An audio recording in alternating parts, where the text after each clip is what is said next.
Welcome to The Daily Grind, a Bluff City Media daily podcast. Stepping up to the microphone is your host, Luke Hatmaker. Grab your favorite morning brew, and let's get to the show.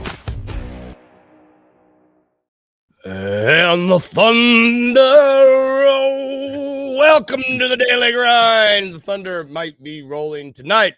We will see. I'm your host, Luke Hatmaker, and it's Thursday. It's Thursday. Yeah, my week has been all messed up.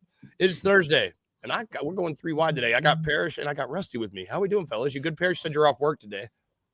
Yep, man. Juneteenth. Have to celebrate my people. Yeah, Juneteenth. Happy Juneteenth. Glad to have a job. Yeah, I'm actually off on this holiday. Yeah. So I know it's all jobs. Yeah, we're good. It's rainy here in Memphis. You know, I was thinking about Uncle Buck this morning, and I just wanted to say, you got to hand it to short people or just put it on a lower shelf, one of the two. Welcome to the Daily Grind. Man, catching strays. Just a rat. Wasn't even, you're like directly attacking him with a pun, and I appreciate that. Love it. Poor short people. I don't know what I would do. I digress. There's a basketball game tonight, and one that we might have a new NBA championship, a new champion after tonight's game. It is very much possible. It's going back to the field house. Oklahoma City is up 3-2 on the Indiana Pacers. Halliburton may or may not be hobbled. I don't think we really have a definitive. I mean, they've not released anything like, hey, something's wrong with his calf, but it looks like he is not 100%. I don't know. Parrish, I'll start with you. I haven't got a chance to talk with you about the second half of the series, really. Do you think the Thunder close it out tonight? I still don't know yet. Yeah, I don't either, man. I don't know. After game 6 ended, I was for sure we was coming back for 7 because of the way Indiana came back. They got within 2. And they just don't quit. You're right. It's like no matter what, like Jalen Williams had scored 40, and they were still technically in the game. Like it was like they had come back. They Oklahoma City won the run. You still watch because it's like Indiana they not just gonna lose by 30. They still gonna kind of fight. Give Aaron Neesmith got their dunk. They got within 10. You just like, man, the team you just don't never know. So they let me know like they get back home. You know the atmosphere. They gonna win it. But then the Tyrese Halliburton, I didn't realize how bad his injury was until after the game. And, you know, the actual MRI, it was calf strain. It's a grade 1 and grade 2. They haven't confirmed. So without knowing that, I'm pretty sure he's going to play because he said it himself. They never keep him off the court. But it's like, okay, TJ McConnell has had a really good series. And I low-key thought they lost game 5 because Rick Carlisle didn't keep him in. Not saying they would have won, but they would have had a better chance down the stretch with him over Halliburton. Agreed. I can't necessarily say he's not better than Halliburton. So a full game, if you could depend on him more than Halliburton, Indiana really win. Yeah, not sure, but Pascal Siakam is, man, I don't know. It's really tough. If I had to make a guess, I'll go and say because of the injury, OKC will end it tonight. But initially, I was thinking it was going back to 7 because I don't know, that team just don't seem like a team that's just gonna go away like that. It's Benedict Matherin's birthday today, so what better way to celebrate his birthday than upsetting Oklahoma City tonight and forcing a pivotal game 7? Look, I mean, like Indy's got to win. Yeah, that'd be a birthday present to everybody in Pacer Nation for sure. Like this Hallie injury kind of is changing my mind a little bit. I still think the Pacers can win because he's not been good, and they've still been competitive and in basketball games and able to kind of hang with the Thunder. But it's just going to be another one of those nights. You know, Parrish, you talked about TJ McConnell's had a great series. You know, Nembhard, Neesmith have hit big shots. Toppin has been timing with putback dunks. Like it's going to be the other guys for the Pacers. Tonight, even if Hallie plays, he's not going to be 100% with that calf. Who is going to be that other Pacer that steps up tonight? I don't know. The Thunder are so deep, and I woke up this morning and I was like, all right, I'll be optimistic. I'm going to say the Pacers are going to force game 7, but just the more I've read and thought about it this morning, it's like, this thing just might be over. That's the problem too. It's like my heart want to say, yes, I want the Pacers to win. I want a game 7. Absolutely. But head-wise, I'm like this thing is over. I don't think it's going to be a blowout either. I think it's going to be they still gonna remain competitive. Yes. This feels like one of those games where the Pacers or the Thunder are going to get out to like a 19, 20-point lead. The Pacers are going to cut it to like 12, and every time they get it to like 9, like Lou Dort or J-Dub are going to hit a couple of threes, and it'll be 15 again. Yeah. They'll get it to 10, and then they'll hit a couple of big threes. It'll just be one of those games where the Pacers can get close, but not quite close enough. And unfortunately, I do think we'll have a new NBA champion tonight. The one thing that's going to work in Indiana's favor is we've seen this entire series. I mean, and it's tried and true, not just this series, tried and true all the time. Role players play better at home. You got that great, I mean, Wiggins and Wallace. Yeah, they both had really good games. They both had really good games in game 5. And that might happen. I mean, TJ McConnell's been out of it. I'm with you, Parrish. I think they stand I'm not saying they win that game, but if they keep TJ McConnell in more in that fourth quarter, that game might it might be all tied. I mean, might be the other way. I'm with you on that. But we're still waiting on a Miles Turner game to happen. At this point, who knows if it's going to happen? Yeah, but, I don't know. Yeah, but if it will, you might lost some money in free agency this summer. Yes, he did. You talk about somebody fumbling a bag. It's Miles Turner because he had a chance for a massive payday, and now, like, I think the Pacers now have a decision to make heading into the finals and into the playoffs. It was like, yeah, they're obviously going to pay Miles Turner. He's going to be a pivotal part of this franchise going forward, and he might still be, but. You talk about somebody fumbling a bag. He has not been good when the lights have been the brightest this year at all. Nope. And Will, it's like you said, Parrish.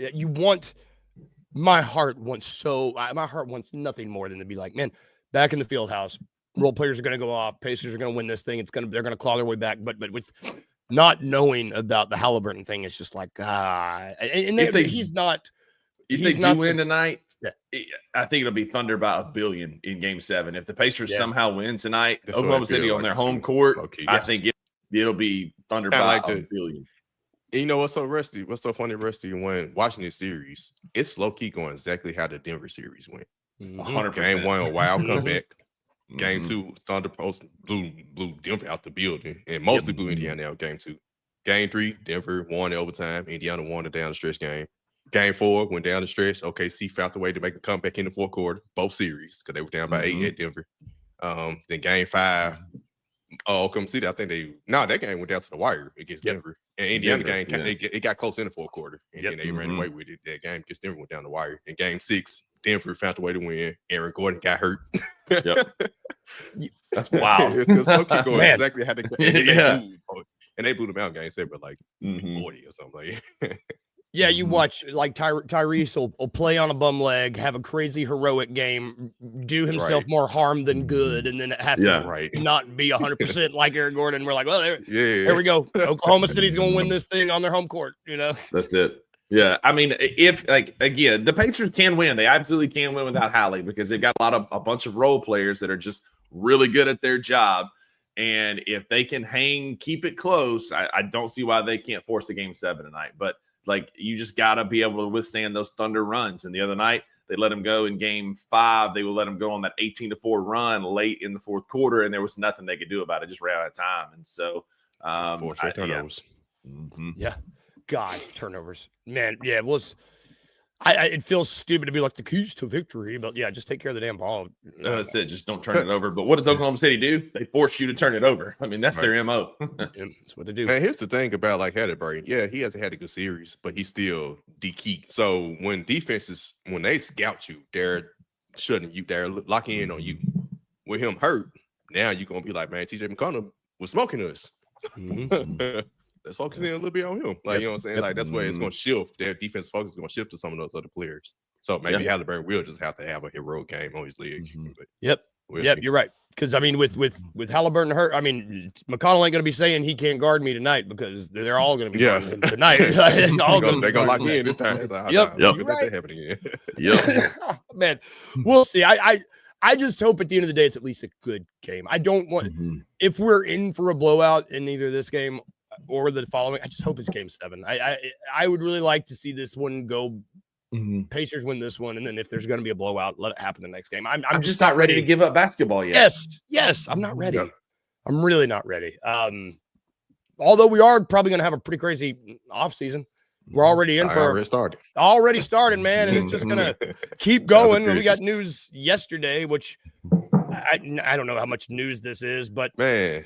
What? Shout out to the Michael Cole for finally. Yes. He don't do that. He normally don't do that. Like my personal sources, this is not like about time. We've been waiting for him to do that, to stand up business, bro. That's how you squash a rumor. But he actually like goes out like, refute a report. He never does that. That's my guy, bro. He my guy. I'm glad to finally see him finally like do that. It's so good. I'm looking at it right now. Just the retweet, the per sources. The Grizzlies are not interested in trading for Kevin Durant. It's just like, let me just pull it. It's just so good. It's like, I'm gonna put this on the table. Get out of here. They contemplating an offer at the trade deadline. They haven't and don't intend to engage on a trade for Durant this offseason. I love that because it plays right into what I've been asking for ever since we made the Desmond Bane trade. Don't throw all your picks at one player. Go check out that Doing the Dodson on Twitter, the Chris Dodson article where he sprinkled some trades across the Jazz, the picks across the Jazz, the Pelicans, and is it the Kings? Yeah. And we were able to get back. It wasn't the Kings. It was Pelicans, Jazz, and Nets. Because it got us back Nick Claxton, Cam Johnson, Herb Jones, Keontae George, and Walker Kessler. And we were able to spread those picks out. Like that's how we can make a winning basketball team for years to come versus throwing 5 picks at the Suns. You're bailing them out of a bad situation. You're getting a 1-2 year rental at the most of a 36-year-old Kevin Durant, who again is still an elite level scorer. But why not go get other great, like Cam Johnson, bucket, Nick Claxton, great defense, Herb Jones, great defense, Walker Kessler, perfect center for while Edie's out. And this team can completely change, and you use those picks much more effectively. So when DeMichael said this yesterday, I did me a little happy dance. Yep. It was great to see. Real quick, where do you think Kevin Durant's gonna go at this point? I mean, like, because it sounds like the Suns aren't happy with any of the offers. I mean, I don't know. Yeah. It felt like San Antonio because they in the Shams, their face expression with Iman Shumpert the other night. But it's just, I don't know. It's just difficult because I guess the Spurs came out and said they're not going to throw all their picks and players into it too. So it's like basically the Suns gonna get lowball, and Kevin Durant he's gonna be 37 when next season begins. So everybody else is like, look, keep leaving y'all anyway. He a free agent next offseason. We're not about to.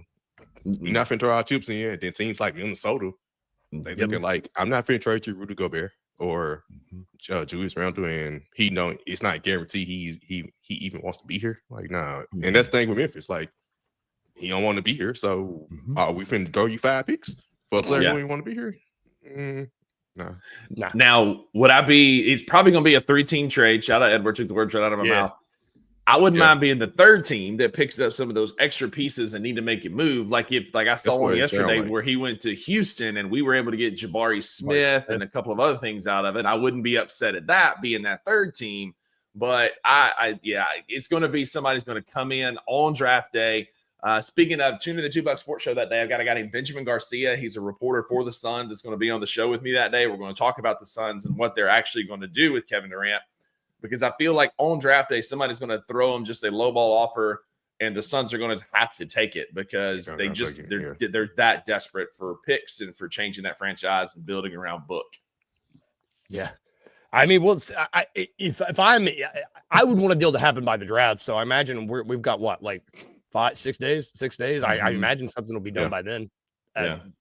It feels like it's imminent, and I'm kind of ready for it to happen so we can quit talking about it. Between that and Stephen A. Smith speaking poorly on my city, I'm ready to move on from these 2 topics that have been in the news far too much. Yep.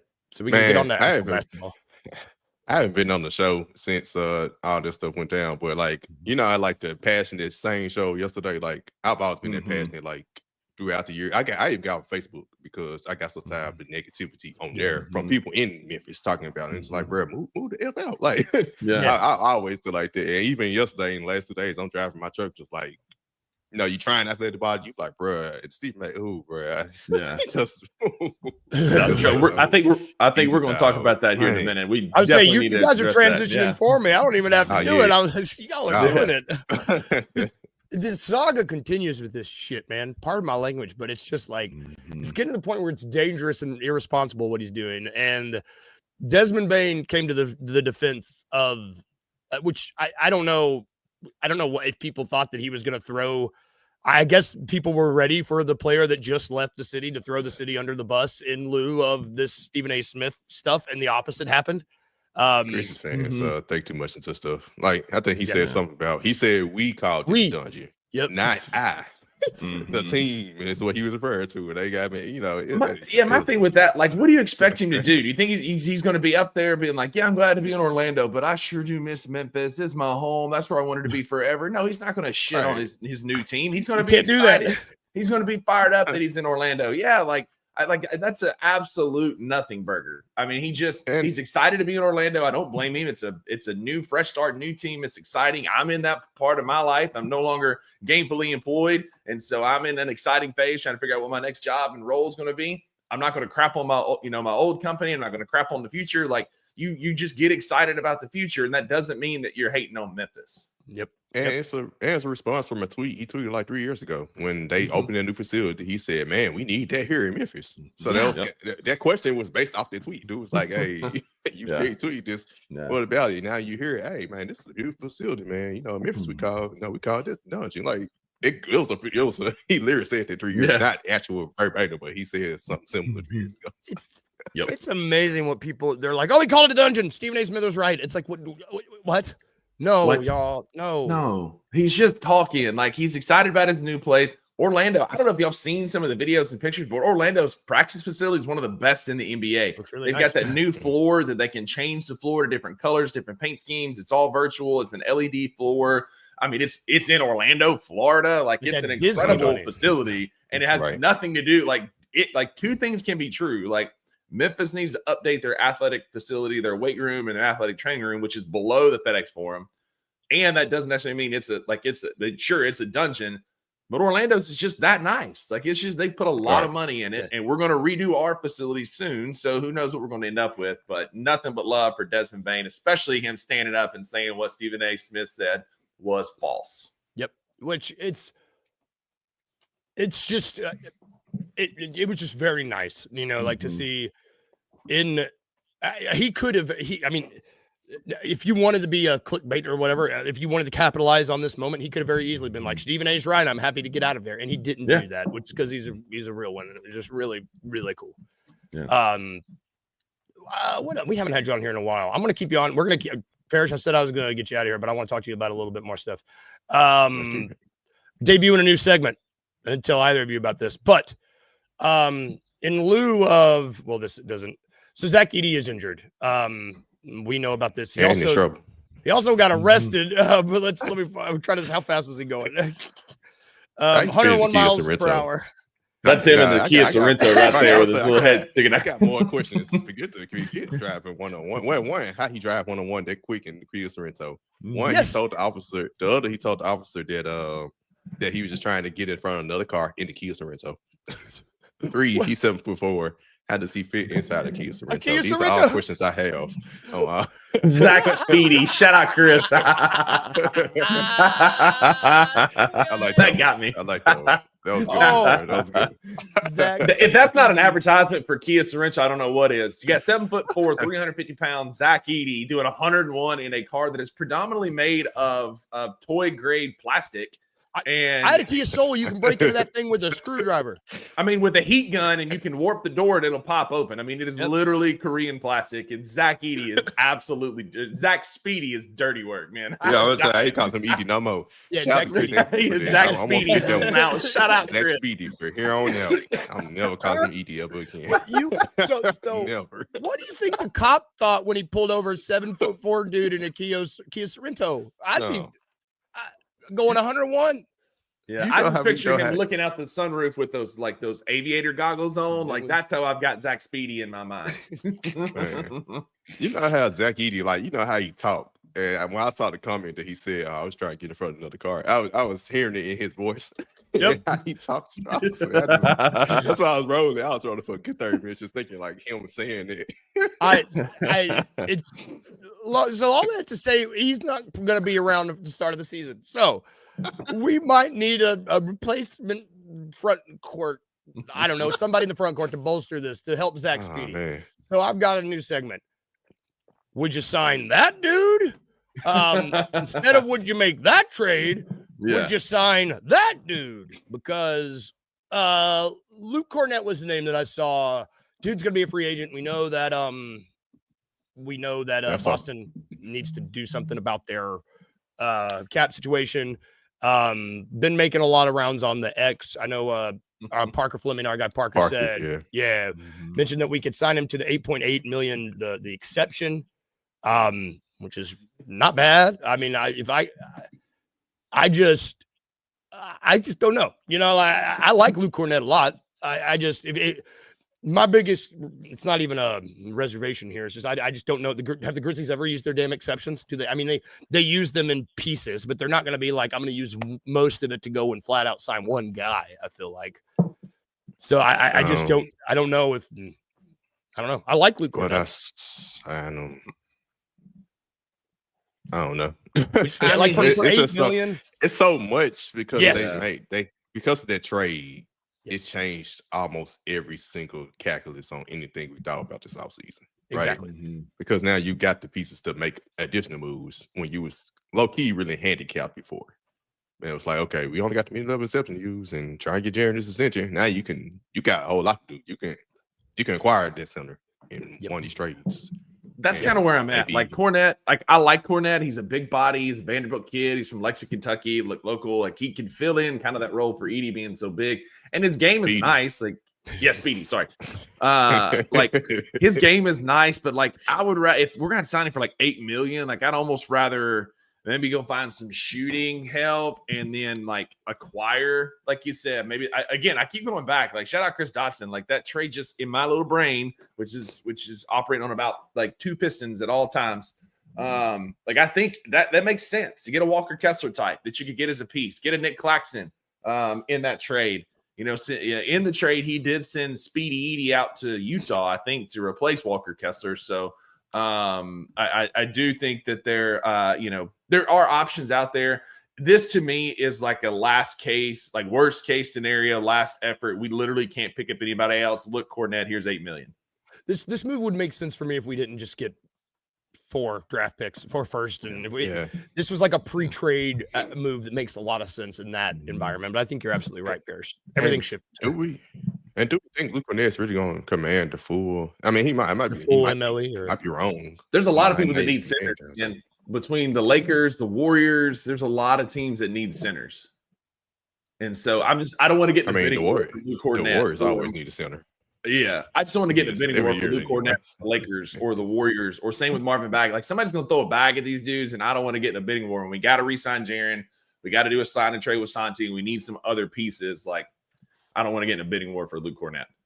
Yeah, we got other options, alternatives to try and acquire the center, and even look to acquire a long-term star center and make Edie the backup or however they want to do.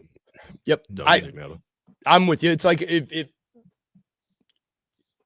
it's not Speedy, a move that I would make now. Speedy Edie. Thank you. Yeah. Speedy. Again, like you got an opportunity to call Brooklyn and get Cam Johnson and Nick Claxton and have Speedy Edie bring his key 11 ass off the bench. Like, come on. Oh my God. I love it. We're going to get you out of here, Parrish. Speedy Edie. God, made my day. We're going to take a quick break. Yeah. Speedy I said key 11. Yeah. Hey, good to see you, brother. Thank you for hopping on. We're going to take a quick break. When we get back, we're going to talk some college World Series because we had some drama yesterday. But we'll get you out of here, Parrish. Thank you. We will be right back after this quick break. Looking for an alternative to alcohol or conventional medicine? Check out Ounce of Hope, a Memphis-based dispensary with 2 local stores in the Sanderlin Center and on South Cooper Street. You can get all the products you need in a location convenient to you. Each store offers an intentional shopping experience with dedicated bud tenders to answer all of your questions, from product selection and mushroom blends to our personal favorite, the Delta 9 seltzers. You gotta try the Peach Buzz. Try Ounce of Hope at either one of their 2 Memphis stores or at www.ounceofhope.com for convenient products shipped right to your door. Use the promo code BluffCity for 15% off any order, excluding sale items. Cannot be used in conjunction with other promotions or discounts. One use per customer.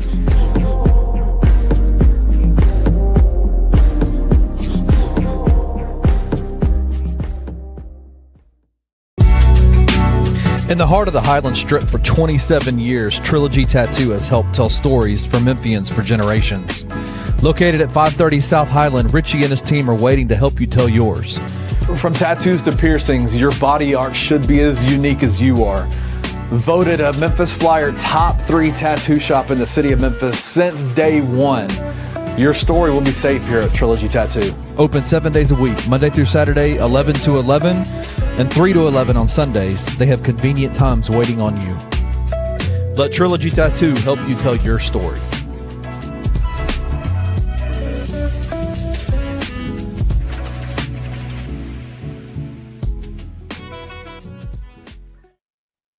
And we are back. Man, I love that. Go to Trilogy Tattoo. Get tatted up. Go to www.ounceofhope.com. Use the promo code Bluff City. Get you some things. Get the rebound capsules. They've been amazing to help my back this week and some allergy stuff. I can't recommend those guys enough. Cam and the guys at Ounce of Hope, Richie at Trilogy, great local Memphis businesses. Check them out and use that code. What was it again, Luke? Bluff City. Yes, sir. Spelled City. There's not an A in there, despite how I said hi. We had another draft person to talk about, but I'm axing that because I want to talk about the College World Series because oh my goodness, the finals are set.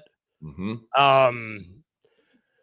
I just do you want to talk about high drama in each and we went from having a no to having what happened yesterday, which set the stage for us, good sir, because I know this is one of your passions. Oh, yeah. So I can nerd out about this. First of all, we need to do a wellness check on Jared Davidson. He was in the comments. I hope he's still here. He's a big Arkansas fan. And I texted him, tweeted him last night. It was like T's and P's to Jared Davidson because that's rough. So it started yesterday afternoon. When the regional started, I'm telling you, I put y'all on it. I told y'all way back when the regional started, like a month ago, that it was going to be Coastal Carolina and LSU were going to be in the final. And look who it is. Coastal Carolina extended their winning streak to 26 games in a row yesterday, going belt to ass to Louisville in the afternoon. They had 5 runs on 7 hits in the first inning before Louisville recorded an out. Just dominant fashion. They just routed them 10-3, 11-3. And Coastal was in the national championship series. Well, last night, Arkansas was going to have to beat LSU twice to get to the series because I think it's something like 80% of the winners start off 2-0. So you got to get to that 2-0. And LSU was 2-0 and Coastal was 2-0. So Arkansas was going to have to beat them twice. And they had them on the ropes. They hit a home run early, go up 1-0. They led most of the game. Late inning drama, back and forth. Arkansas is up 5-3 in the ninth and have an opportunity to seal the game with a double play that their all-world shortstop just doesn't turn. Couldn't get it. And in flashes of 2018, when Arkansas was playing Oregon State for the national championship, and they let a foul ball drop and literally immediately turn around and lose the game and lose the national championship. One of the hardest plays to make in baseball. As a former outfielder, I can attest to this. It's when a line drive is kind of hit at you that has just a little bit of arch to it as it's coming down. It's super hard to read with the lights coming in, the ball coming at you. And their left fielder tried to make a play, and you could tell the moment the ball was hit that he didn't have a read on it. He kind of stumbles around, and instead of taking a directive step towards the ball, he kind of false steps and threw his balance off, only to slip and fall, and the line drive go right over his glove, off his shoulder, and 60 feet into the outfield corner, scoring 2 runs for LSU to tie it up 5-5 in the ninth, only to hit a little excuse me single to win the game, to face Coastal Carolina in the national championship game. Jared, I'm so sorry, bro. I have a deep-seated disdain for both LSU and Arkansas baseball, and I wouldn't wish that on my worst enemy, not even an Arkansas fan. And so what a brutal way to end. But every year I try and hype up the College World Series on our shows because the drama, the late game heroics, it just always lives up to the hype. There's always going to be a hero. There's going to be plays like that last night where it just gets kooky, and there's more to come. Y'all got to watch that championship series this weekend because it's the 2 best teams in baseball. Again, LSU, who dominated the SEC, a great, deep team, especially offensively, against a very scrappy mid-major Coastal Carolina who's on a 26-game winning streak. Crazy. It's going to be such good baseball, and I cannot wait, man. It's going to be such a good series. Who do you have? I mean, do you think Coastal Carolina? Do you think they're Sean Sup, man? They're Sup? deep. They can pitch. Eekhoff, their senior, is really, really good. They've got probably the best defensive catcher we've seen in a long time in college baseball. And Caden Bodine, I think they're going to be incredibly tough out for LSU. I think it goes 3, and I think that Coastal Carolina upsets the Tigers and wins their second. So this is the second time that Coastal has been to Omaha. The last time was 2016, and they beat Arizona and won their only national championship. And I think they repeat and do that again this weekend. They beat LSU en route to play Arizona. They beat LSU in the semis to play Arizona in 2016 for the Natty. It's a rematch of that, and I think Coastal gets the best of them again. Sean's up, and that's cool. That's how cool. Yeah, Sean's up. And their football field is teal. Like they were one of the first college programs to allow you to drink beer at their ball games. So when I lived in Myrtle Beach, I used to go to baseball games there all the time. They'd serve them in these bats, these beer bats that were amazing. Oh, that's amazing. I used to do some adjunct teaching, helping in their exercise science department when I lived out there and help with a couple of things. So I'm all in. Sean Sub, the team is real, man. Let's do it, man. I love it. Who says there's nothing romantic about baseball? It's the best. Tune into that this weekend if you're not. I'm going to. It's literally the high drama in the most sports and drama. It's going to be world-class baseball. There's two great baseball teams. Yeah, you're going to get good drama and good baseball, and I don't know what else you could ask for. That's going to do it for our show today, y'all. We will be back tomorrow. We're going to have a special guest tomorrow, Lauren Gunn. She covers the Dallas Mavericks. She is going to hop on. We're going to talk Mavericks. They got the first pick in the draft, so we're going to talk what their mindset's at. We're going to talk about possible Dallas Grizzlies trades. We had a little Najee Marshall discussion, you and I. Maybe we can have that talk a little bit more tomorrow, get him in this building. Either way, thank you guys for watching. Thank you guys for hanging out with the comments. G-Buck Sports Show tomorrow. We've got a great interview. Chip Williams. We talk about all the draft prospects that have been linked to the Grizzlies, who we could trade up for. We talk about who's going to be available in that 16 range, some guys that might go a little later if we trade back. Overrated, underrated, some sleepers. It's a great interview. Y'all check it out tomorrow. I will be out of town. You got Uncle Buck flying solo on either end. Thankfully, Kenny's gonna be there helping produce, so he doesn't screw it up too bad. Love you, Uncle Buck. Just kidding. It's gonna be it was a great interview. Drew set that up, and Chip crushed it, man. It's great. Heck yeah. We tune into that. Tune into Anthony's saying today, and everybody have a good day. Be safe. Be safe in this stormy weather. And if we can leave you with anything today, it's not tonight yet.